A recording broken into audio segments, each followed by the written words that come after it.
Hello，小伙伴们，大家好，我是阿茶，欢迎收听新一期的鬼话怪谈。咱们今天要讲的是上世纪70年代发生在越南的女艺人事件。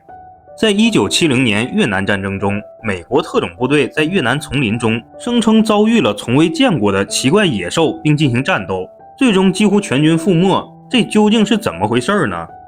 在20世纪70年代末，越南一直笼罩于战争的阴霾下，多国军民被卷入这场战争中。而在这场战争期间，曾经出现了一些骇人听闻的传言，其中有一部分士兵在报告中声称他们行走在丛林中的时候，遭遇了几米高的巨人、似人非人的野人、游荡在半空的女妖，以及在越南战争中发生过无数次神秘类人生物的目击事件。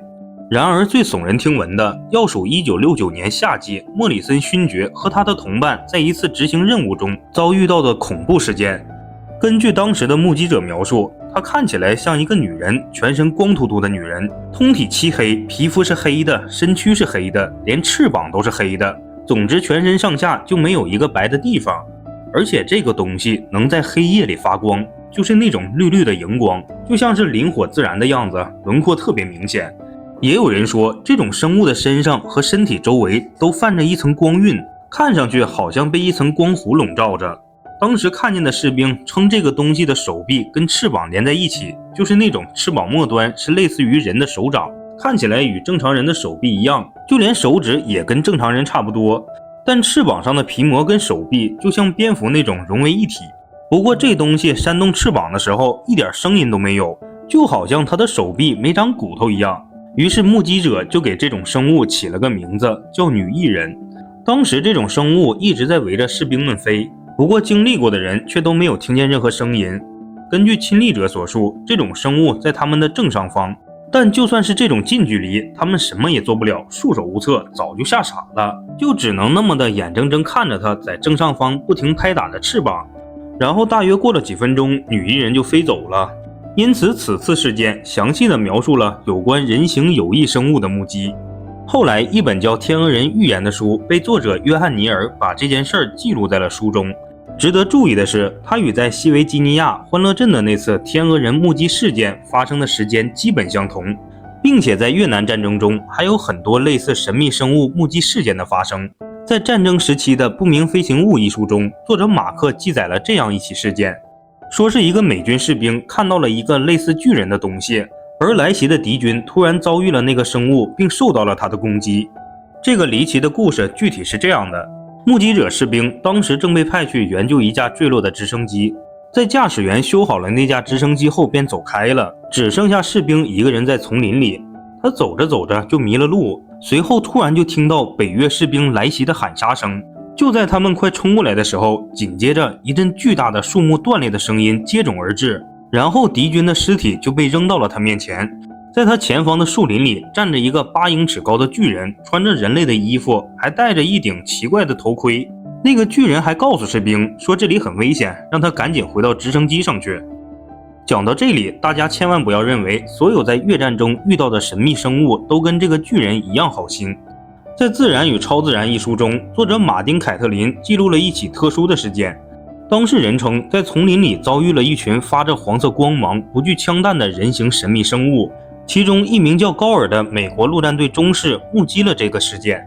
事情发生在1974年的12月17号，他当时正服役于海军陆战队的第5特种部队的一支小分队。那是一次伏击行动，高尔和他的小队乘坐了一艘小艇沿河向上游驾驶。在行驶的过程中，他们就听到了一种奇怪的声音，既不是人为的噪音，也不是昆虫发出的鸣叫，那是一种他们从来没听过的声音，就从对面树林里的一小块空地上传过来。这时候一名士兵在岸边就发现了一大坨类似排泄物的东西，紧接着士兵们就看到了3只全身黄色的猿类生物摇摇晃晃地从森林里走了出来。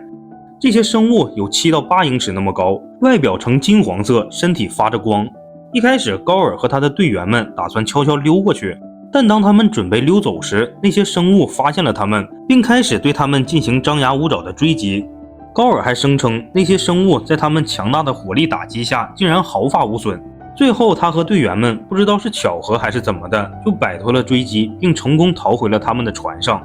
但在他们滑出去好几里后，还能看见那个方向有耀眼的光芒，估计就是从那些生物身上发出的。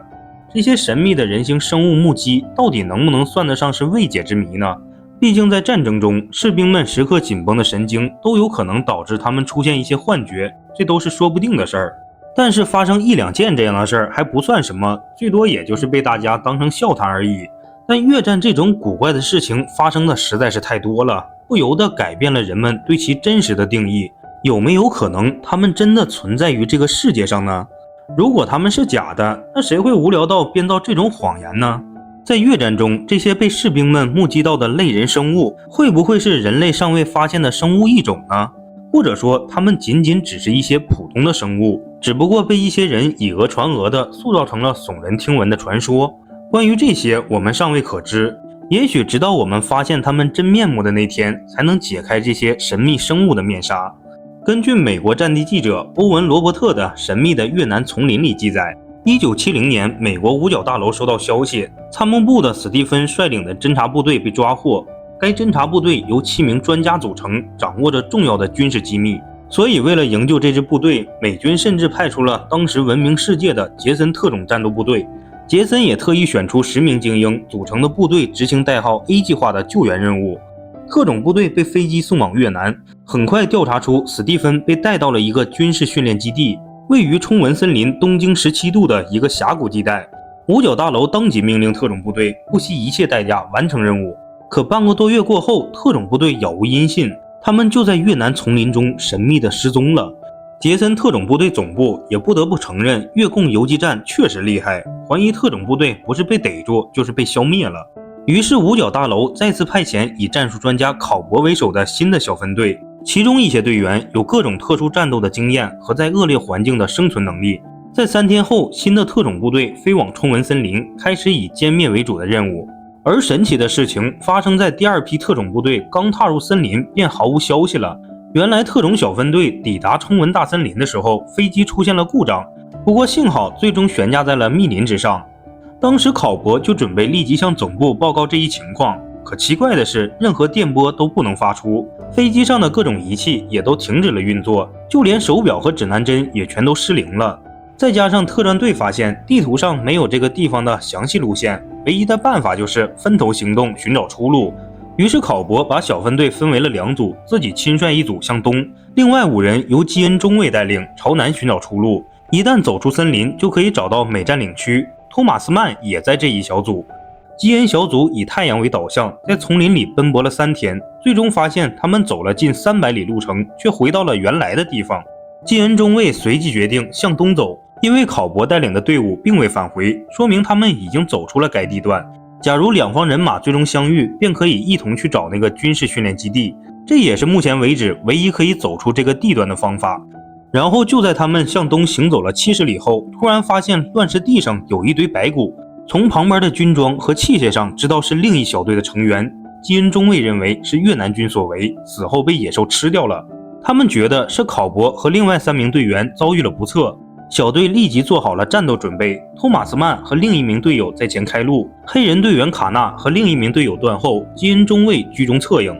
托马斯曼刚走到大树下，就听见上面一种悉悉嗦嗦的急响，树上肯定有什么不好的东西。托马斯曼头也没抬，对准树上就放了一枪。另外一名队员则是闪身退出10多米，举枪对着大树，只见树上藤柳植物在动，而基恩中尉则是责怪托马斯不该胡乱开枪。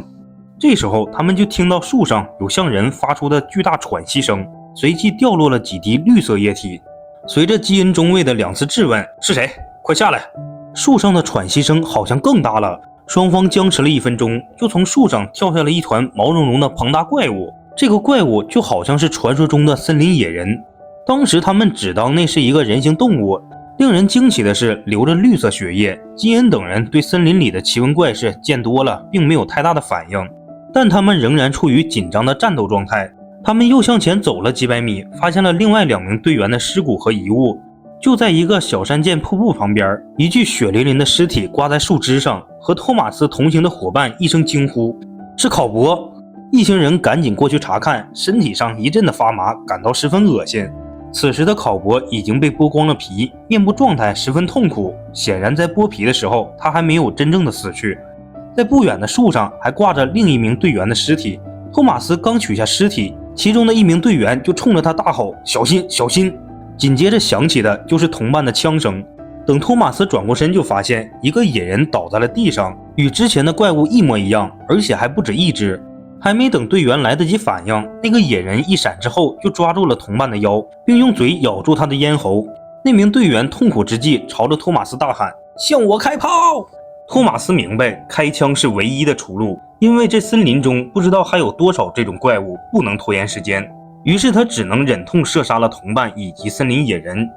这一切结束之后，他才想起基恩中尉等人听见枪声这么久却未赶到，一定是出事了。他连忙原路返回，却再也没有见到基恩中尉、黑人卡纳和另外一名队员。托马斯形单影只，不熟悉地形，只能东走西窜，一个劲儿的乱跑。最终小队在短短的几天时间里，6人死亡，3人失踪。这些人都是经过特殊训练的专家，如今却遭遇不测。现在托马斯是彻底明白了，他们不是死于越共游击队之手，而是被传说中的森林野人给吃掉了。这群家伙流着绿色的血，披头散发，前额突出，鼻子扁平，有着说不出来的凶残。正当托马斯陷入来自森林野人的恐惧而不能自拔的时候，前方突然闪过一道黑影。托马斯见状连忙举枪射击，那黑影闪身就消失了。可身后又响起了轻微的脚步声，托马斯回身一枪，不过没想到的是，这次枪头被一股大力甩到了一边，放了个空枪。而那个森林野人已经到了跟前，白森森的尖牙正在向他逼近。求生的欲望呢，让托马斯赶紧拔出单刃刀，对准野人的腹部开始攻击。效果也十分明显，野人惨叫了一声，就把托马斯给推开了，捂着绿色的伤口奔向丛林。与此同时，托马斯意识到尖叫声会引来更多的野人，然后他就随便选了个方向开始逃跑。不过他的逃跑速度远远不及森林野人的速度，于是他就只能背靠在一棵树上，拿手枪进行点射，野人接连的应声倒地。但随之而来的是更多的野人朝他这个方向开始奔跑。没办法，他就掏出手雷，打算同归于尽。但是没想到奇怪的事情发生了，野人还以为是什么好玩的东西，抢过去就跑到了同伴那边，随后手雷轰的一声带走了野人。托马斯再次死里逃生，他拎着枪继续逃命。历时9个月后，他终于逃了出来，见到了美国士兵，但是他的意志已经垮了。后来回到杰森特战队的总部，经过半年的治疗才恢复常态。他是前后2次20名队员中唯一的幸存者。